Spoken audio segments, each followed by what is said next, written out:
புதுச்சேரியில் சாலை விரிவாக்கத்திற்காக வீடுகள் இடித்து தள்ளப்பட்ட நிலையில் 25 நாட்களாக வீடுகள் இல்லாமல் தார்பாய்களை அமைத்து வாழ்ந்து வரும் நிலைக்கு மக்கள் தள்ளப்பட்டுள்ளனர்.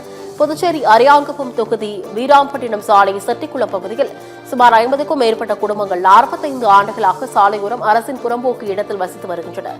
இந்நிலையில் சாலை விரிவாக்கத்திற்காக அப்பகுதியில் இருந்த வீடுகளை மக்களின் எதிர்ப்பை மீறி மாவட்ட நிர்வாகம் இடித்து தள்ளியது. இதனையடுத்து வீடுகள் இடிக்கப்பட்ட 25 நாட்கள் ஆகும் நிலையில் திறந்த வெளியில் தார்பாய்களை அமைத்து மக்கள் வாழ்ந்து வருகின்றனர். ஆனால் இவர்களுக்கு குடிநீர், மின்சாரம் போன்ற எந்தவொரு அடிப்படை வசதியும் செய்து கொடுக்கப்படவில்லை என்று தெரிகிறது. இந்நிலையில் மீண்டும் அதே பகுதியில் இடத்தை ஒதுக்கி தர வேண்டும் என அப்பகுதி மக்கள் கோரிக்கை விடுத்துள்ளனர்.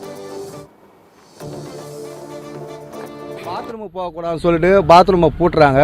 இங்கே லைட் எரியக்கூடாதுன்னு சொல்லிட்டு ஒயரை வெட்டி விடுறாங்க. இந்த இடத்த விட்டு எங்கேயும் நவரக்கூடாது, இல்லை நீங்கள் பயந்துன்னு வெளியே போடணும்னு சொல்லிட்டு முள்வேலி போடுறாங்க. கொம்யூன் பஞ்சாயத்து மூலயமா சாலை விரிவாக்கம் தானே சொன்னீங்க, எதுக்கு முள்வேலி போட்டு அடைக்கிறீங்க?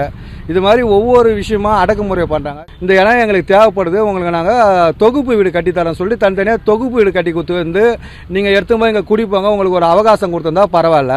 எதுவுமே இல்லாமல் நீங்கள் இத்தனை 40-50 வருஷமாக வாழ்ந்தவங்களை வந்து பட்டாவும் கொடுக்காம எந்த ஒரு நிவாரணமும் கொடுக்காம வீட்டை இடிச்சிட்டுனா எங்கே போய் நிற்பாங்க? நடுத்தெருவில் நிற்பாங்க. நீங்கள் நடுத்தெருவில் தான் நிப்பாட்டி வச்சுட்டாங்க. இங்கே கிட்டத்தட்ட 8 குடும்பம் நடுத்தெருவில் தான் இருக்குது.